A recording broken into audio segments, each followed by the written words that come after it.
Alors bonjour les amis, j'espère que vous allez bien. Alors à moins que vous ne viviez dans une grotte, vous avez forcément vu passer l'information. Donald Trump est officiellement élu 47e président des États-Unis après avoir brigué un premier mandat en 2016 de 4 ans, où il était le 45e président des États-Unis. Alors comme vous le savez, les États-Unis c'est la première puissance mondiale et lorsque quelque chose s'y produit, notamment lorsqu'il y a un nouveau président, forcément les relations avec beaucoup de pays du monde vont être modifiées, vont être chamboulées et beaucoup de choses vont se faire sur le plan géopolitique. Ces changements se passeront et se produiront, je dis bien, partout dans le monde, y compris en Afrique. Et en tant qu'Africain, il est important de s'asseoir un instant, de se poser de réelles questions et de se dire quel genre de politique va être mise en place maintenant que Trump est de nouveau au pouvoir, quel genre de politique sera mise en place par l'administration Trump entre les États-Unis et l'Afrique. C'est une question qui est fondamentale et centrale pour le continent. Et donc, c'est la raison pour laquelle je me suis dit, on va essayer de s'asseoir, d'analyser un tout petit peu cette victoire de Donald Trump et comment est-ce que les relations bilatérales vont s'effectuer désormais entre les États-Unis et l'Afrique, en sachant qu'on a déjà un premier historique en 2016 lorsque Trump est arrivé au pouvoir. Donc, on va essayer d'analyser dans un premier temps quelles relations et quels rapports ont été mis en place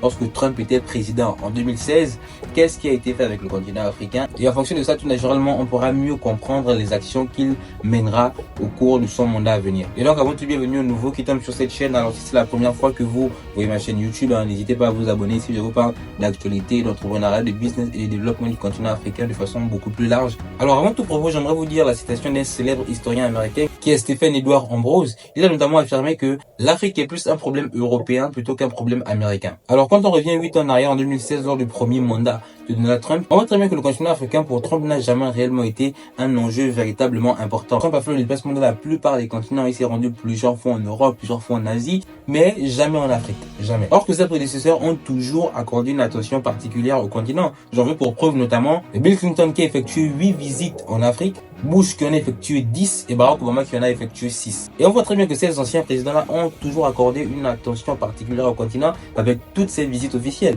ce qui n'est pas forcément le cas de Donald Trump. Une des mesures très fortes qui avait aussi été prise par Trump à ce moment-là, c'est le fait d'interdire l'octroi de visas à un certain nombre de pays dans le monde, y compris certains pays africains comme le Nigeria, l'Érythrée ou encore le Tchad, pour des raisons sécuritaires, avait-il affirmé. Et même, on se rend bien compte que lorsque Trump était au pouvoir, le nombre d'étudiants africains qui partaient étudier aux États-Unis était drastiquement inférieur aux années précédentes. Notamment en 2019, il n'y a eu que 364 000 visas octroyés à des étudiants pour continuer leurs études supérieures aux États-Unis, contre plus de 600 000 visas octroyés en 2015. Mais on pourrait également citer l'aide financière des États-Unis envers l'Afrique, parce qu'il faut savoir que chaque année, les États-Unis, comme la plupart des pays développés, octroient ou aident ce qu'on appelle l'aide de développement, des millions de dollars au continent africain pour favoriser son développement. On peut débattre de ce sujet-là, mais bon, voilà, bref, c'est comme ça. Et donc, on se rend globalement compte que Trump n'est clairement pas le président le plus proche des Africains comme l'ont été ses prédécesseurs. Maintenant qu'il est réélu président des États-Unis, je ne pense pas que les choses changeront vraiment. Parce que comme vous le savez, le slogan de Donald Trump, c'est Make America Great Again. Et donc, sa stratégie est vraiment centrée sur les États-Unis principalement et le reste n'est pas forcément le plus important. Bon, maintenant que ceci est dit, est-ce que c'est une mauvaise chose pour l'Afrique en tant que telle? Alors, je ne parle pas forcément des autres parties du monde, hein. Là je parle principalement et spécifiquement par rapport au continent africain.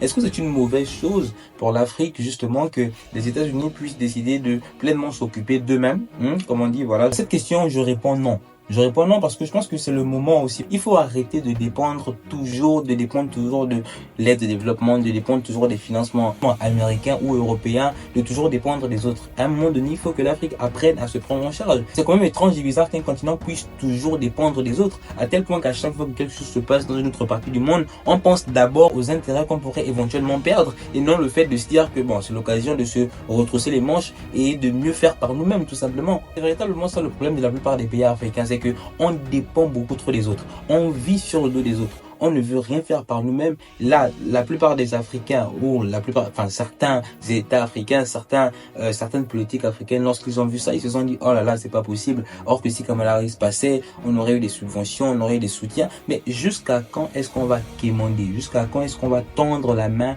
pour demander aux autres? On peut venir pouvoir mettre l'Amérique au centre de sa stratégie. Nous aussi, en tant qu'Africains, est-ce qu'il ne faudrait pas qu'on travaille plus sur nous-mêmes? C'est l'occasion aussi de le faire, c'est l'occasion de s'asseoir et de se dire c'est le moment de bien faire les choses. Quand on établisse des partenariats commerciaux équitables avec différentes parties du monde, on va le faire. Et l'avantage dans ce genre de situation, c'est que Trump, en ce moment, les États-Unis, vu que Trump c'est un businessman, voilà, c'est un businessman, il est plus porté sur l'aspect économique que sur toutes les relations dominantes qui pourraient exister. Donc c'est vraiment l'occasion pour l'Afrique de tirer son épingle du jeu et de vraiment commencer son développement, le soi-disant développement qui a été annoncé de partout par tous les médias. Je pense vraiment que l'arrivée de Trump donne véritablement l'occasion à l'Afrique de commencer à progresser véritablement. Donc voilà les amis, c'est tout ce que j'avais à dire par rapport à ça. J'espère que quand même on aura compris quelque chose par rapport à ça, hein, et que la vidéo a été intéressante tout simplement. Au-delà de la vidéo, c'est d'abord d'éveiller les consciences et de se dire que en fait on peut aussi faire par nous-mêmes, on peut aussi décider de notre avenir par nous-mêmes et ne pas toujours dépendre des autres. Et donc voilà, c'est tout ce que je souhaitais dire par rapport à cette vidéo les amis. N'hésitez pas à me dire ce que vous en pensez dans les commentaires par rapport à cette question-là. Je me ferai un plaisir d'y répondre comme toujours, hein. Et voilà. Moi je vous souhaite une bonne journée. Prenez soin de vous, prenez soin de vos proches. Et Dieu vous bénisse. Big up.